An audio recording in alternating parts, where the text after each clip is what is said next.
that apple pie wine, how's it doing? What does it taste like? Is it douchey that I'm wearing a bro tank? No, it's not. Now, if I were to flex on camera, that would be pretty douchey.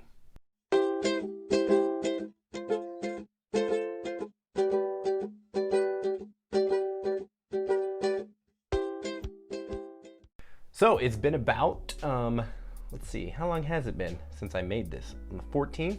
It's been about 3 weeks. Well, 2.5 weeks. But the reason I'm calling it here now is because the airlock activity has really slowed significantly. I bet you, like, it's still going. You can see it, actually. And I think part of the reason it's actually increasing in activity is because I've been moving it around to bring it over here. But I'm not too worried if it's not done yet. I'm not bottling it at this stage. I am moving it into a new container to siphon it off of the lees, or the dead yeast cells and other proteins and fruit material that builds up at the bottom, and getting it away off of the vanilla stick, off of the cinnamon, into a new container. And I'm also okay if it didn't ferment out all of the sugars, because I actually want this to be sweet. I have some brown sugar here to do what's called back sweetening, sweetening after the fermentation, in case it's not sweet enough.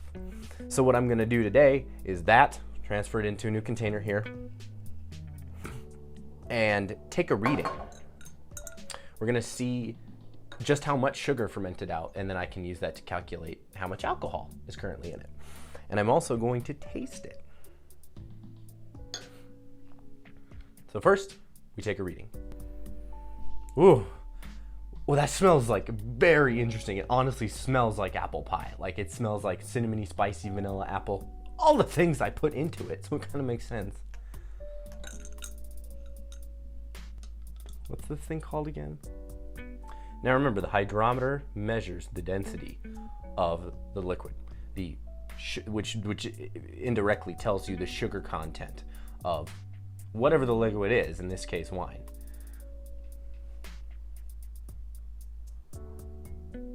So it's sitting at about 1.020. That's a decent amount of residual sugar. Many people would categorize a gravity reading like that, a sugar content like that, as a dessert wine. And that's exactly what I wanted. Nobody wants sugar-free apple pie unless you're a weirdo. I'm just kidding. We accept everybody on this show, even you weirdos. And then you can just pour this back in here. Yes, you are exposing that little bit of wine to oxygen, which is really bad at this stage. When you have wine, when you have alcohol in the presence of oxygen, you risk bacteria known as acetobacters turning your alcohol into acetic acid, into vinegar. That's really bad, and you don't want that. Acetobacters don't really work that well once you get past a beverage of 10% alcohol by volume. This is probably going to be in the 13% range, and it was just a little bit of oxygen, so I'm not worried about that. Now, we siphon the wine in here into a new container, and we're doing that because we want to get it off of the lees in here, and I want to get it away from the cinnamon and vanilla. If I left it in there forever, it probably would extract too much flavor from that. 2.5 weeks is pretty good. So that's why we're siphoning it to a new container. And why we're not just gonna pour it from here into here is because we don't want to expose it to oxygen.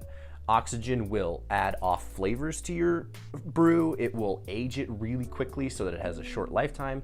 It'll add flavors like nail polish, which we don't want, and it risks turning it into vinegar. All bad things. The secret to siphoning, the key, it's not a secret. This is not a secret. It's a very common thing people do, is to have your source vessel elevated above wherever you want the liquid to go, because it's just a gravity feed, right? The liquid is pulled down by gravity into a new container, so you don't have to continually pump it. Here we go. Here's my siphon. This is available on Amazon, and there is a link in the description as usual. And I do get a teeny tiny little commission if you use those links and buy the stuff. But all of that money that I might make, I don't know if I'm gonna make anything, will go back into this show. Is this a show? This thing I'm doing on YouTube to buy better equipment, better camera, things like that. Which in the end go back to you as well and make it more fun. Okay. I don't want to do this standing up.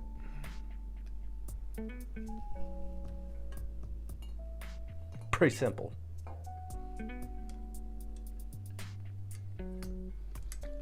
And you just pump it until you've got it going. Make sure it's all the way at the bottom so it's not pouring through air to the bottom. It's just going at the base.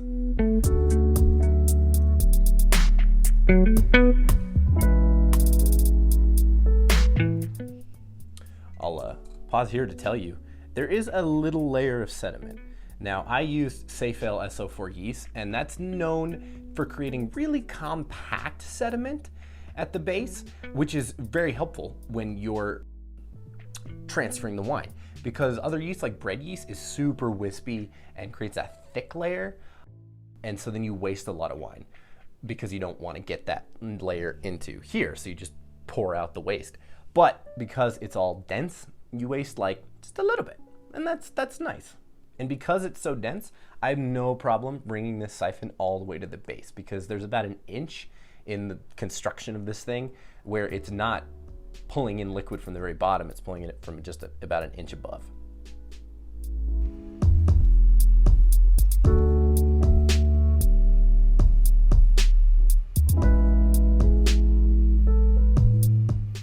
Here we go.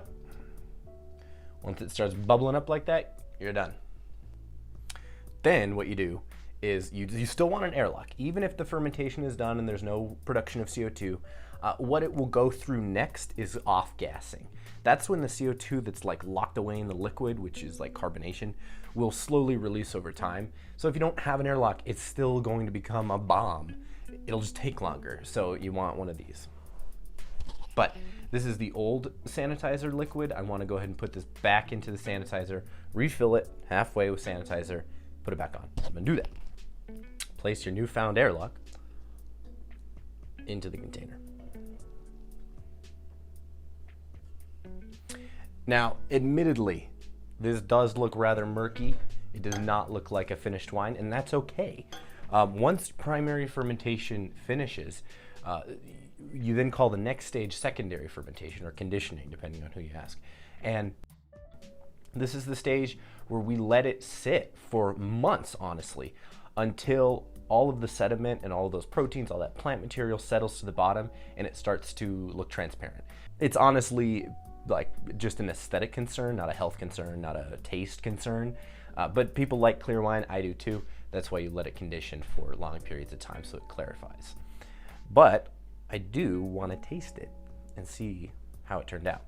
Now, there is a very good reason that I don't think this is actually going to taste very good right out of the batch, because apple juice, when it ferments, generates a lot of malic acid.